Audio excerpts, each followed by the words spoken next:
K9 수출 가능성으로 기대를 모았던 영국 차기 자주포 도입 사업에서 아쉽게도 독일의 RCH-155가 선정되었습니다. K9은 영국 현지에서 진행된 방산 전시회에서 우수한 성능을 발휘하며 영국군 관계자들에게 높은 평가를 받았으나 K9의 강점인 가격 대비 성능과 신뢰성보다는 영국과 독일의 외교관계 및 영국 현지 상황에 맞는 선택이 이루어진 것으로 보입니다. 그러나 결국 영국이 독일산 자주포를 도입하는 것은 K9의 앞으로의 전망에 결코 나쁘지 않은 일이 될 수 있다는 반전 전망도 나오고 있는데요. 이번 수주전에 관한 숨겨진 뒷이야기 한번 빠르게 살펴보죠. 지난 24일 영국 국방성은 영국의 차기 자주포 도입 사업 모델로 독일 크로스마페이 베그만의 RCH-155를 선정했다고 밝혔습니다. RCH-155 자주포는 독일과 네덜란드의 합작 방산업체 아르텍 지엠베아사가 개발한 복서 차륜형 장갑차를 차체로 사용하고 그 위에 독일의 펜저어비치 2000 자주포 포탑을 탑재한 모델인데요. 쉽게 말해 하체는 복서, 상체는 펜저어비치 2000인 것입니다. 중량은 39톤으로 가벼우며 발사 속도 1분간 최대 9발, 최대 사거리는 표준탄 30km, 베이스 브리탄은 40km, 남아프리카 VRAM 로켓 추진 보조탄은 56km로 알려져 있습니다. 또한 복서 RCH-155는 단 2명의 승무원으로 운용될 수 있는데 완전 자동장전 장치를 탑재하여 포 모듈은 완전한 무인으로 운용됩니다.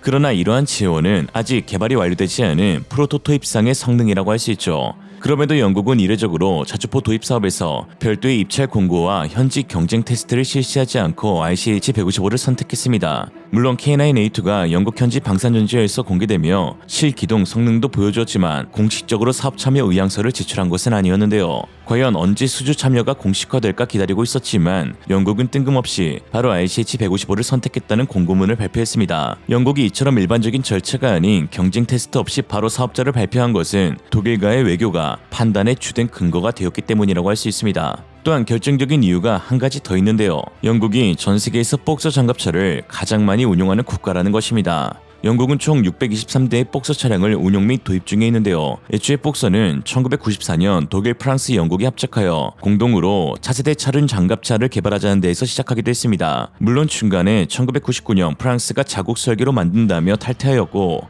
영국 역시 2003년 공동 개발을 포기하고 자국산 장갑차 개발 사업인 FRES로 전념하기로 했죠. 그렇게 해서 나온 게 말도 많고 탈도 많은 AJAX 장갑차. 무튼 그 사이 네덜란드가 참가국으로 시작하여 2001년에 정식으로 공동개발에 참여하게 되어 현재 복서 장갑차가 개발되게 된 것입니다. 유럽의 조별 과제는 늘 그렇듯 참 중구난방스럽습니다. 자체적으로 장갑차를 개발하겠다고 나선 영국이었지만 문제는 지금부터였는데요. AJAX가 개발 초기인 2010년부터 난항을 겪더니 14년이 지난 현재까지 아직도 양산조차 되지 못한 희대의 막장 장갑차가 되었습니다. 이에 전력 공백을 느낀 영국은 2018년부터 복서 장갑차를 구매하기로 발표하고 현재 600대가 넘는 복서 장갑차를 운용하기에 이른 것이죠. 그리고 그 과정에서 영국군이 운용하는 복서 장갑차의 경우 전량 영국 현지 라이센스 생산이 합의되었는데 영국은 독일이 건네준 라이센스를 통해서 자국 업체인 WFEL사를 통해 86형 교량 장갑차를 만들기도 하며 수많은 복서 기반 차량들을 생산해왔습니다.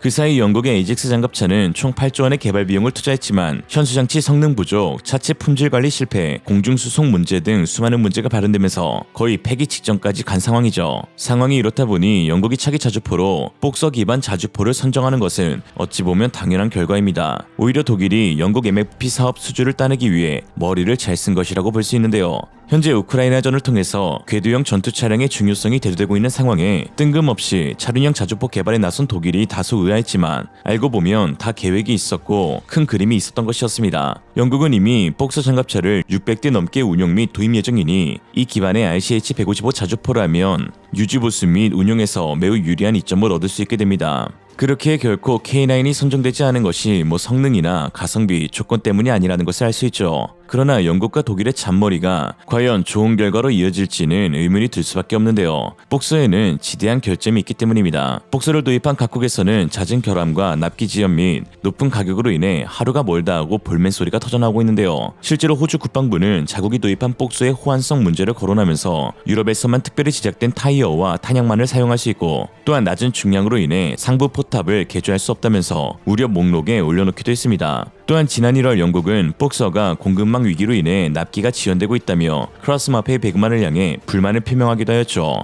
심지어 독일 국방부는 늦은 납기로 호주 퀸즐랜드에 있는 공장에서 자국용 복서를 역으로 수입하는 아이러니, 또한 최근 리투아니아 역시 현지의 잦은 기후변화에 따른 복서 소프트웨어의 결함으로 인해 운용 물량 중 3분의 1이 사용 불가 상태라고 밝히기도 했습니다. 거기에 가장 큰 문제는 복서 차량의 가격인데요. 독일이 호주군에 납품한 211대의 복서 차량은 총 43억 달러로 순수 대당 가격은 100억, 전체 프로그램 코스트 기준 대당 가격은 275억 원이라는 말도 안 되는 가격을 지니고 있습니다. 중요하게 볼 점은 복서 기반 RCH-155 자주포를 영국과 독일이 합작으로 공동 개발한다는 것이죠. 현재 RCH-155는 규모의 경지를 이룬 K9과 달리 새로 개발되어야 하는 장비입니다. 프로토타입이 만들어졌다고 해서 개발이 완료되는 것이 아니며 실제 양산까지는 안정성과 신뢰성, 그리고 가격 형성 등 많은 과정이 필요합니다. 그런데 독일 혼자서 개발하고 만들어도 허벌나게 비싼데 여기에 방산 막장국인 영국까지 합세한다면 결과는 안 봐도 뻔하게 될 텐데요. 비싸고 장고장 많은 물건이 나오게 된다는 것, 한마디로 자주포계의 유로파이터, 희대의 조별과제 막장 결과물이 나오게 되는 것이죠.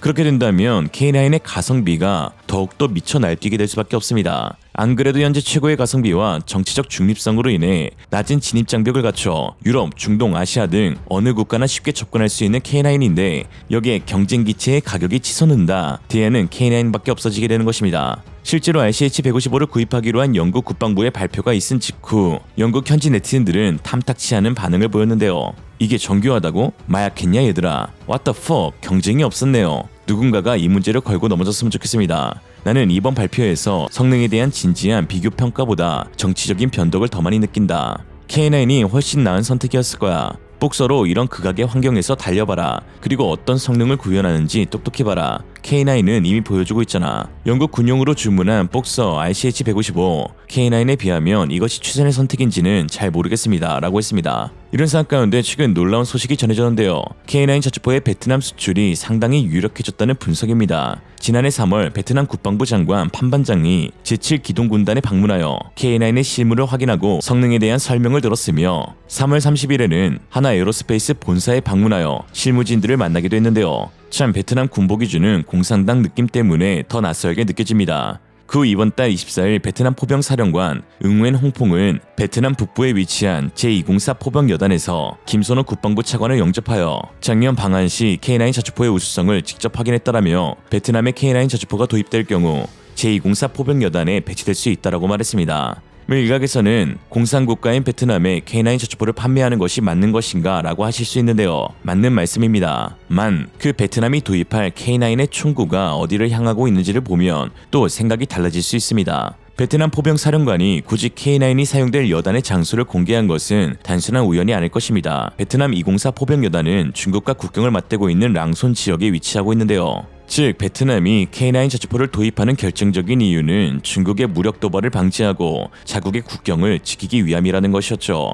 랑손 지역은 중국과 국경을 맞대고 있는 것은 물론 중국 남부 정부의 육군 핵심 지역인 충저시와 불과 80km 떨어져 있고 또한 대도시 난닝시와도 200km밖에 떨어져 있지 않은 곳입니다. 중국 역시 해당 지역에 제74 포병여단을 운영 중에 있는데요. 최근 베트남 언론이 공개한 자료에 따르면 중국은 서부 정부와 남부 정부의 인도 및 베트남과의 국경 분쟁을 이유로 포병 전력을 크게 늘리고 있다고 하였습니다. 지금 당장이야 남중국해 영유권 분쟁만을 놓고 대립하고 있는 베트남과 중국이지만 추후에 인도처럼 육지에서의 국경 분쟁이 일어날 가능성도 충분하기에 베트남이 세계 최고의 자주포이자 진입장벽이 유연한 자주포인 K9에 지대한 관심을 내비치는 것은 당연한 결과라고 할 수 있습니다. 특히 중국이 남부정부에서 운용하는 포병과 한국의 K9 자주포의 질적 차이는 상당한데요. 중국이 러시아의 자주포를 맡겨 만든 PLZ-05 자주포는 부실한 하체 서스펜션으로 인해 낮은 정확도를 지니고 있고 현재 러시아 부품의 수급 문제로 인해 생산마저도 원활히 이루어지지 못하고 있습니다. 또한 중국 인민해방군이 보유한 견인포, 곡사포, 대구경 박격포들은 122에서 152mm급을 주력으로 운용 중이라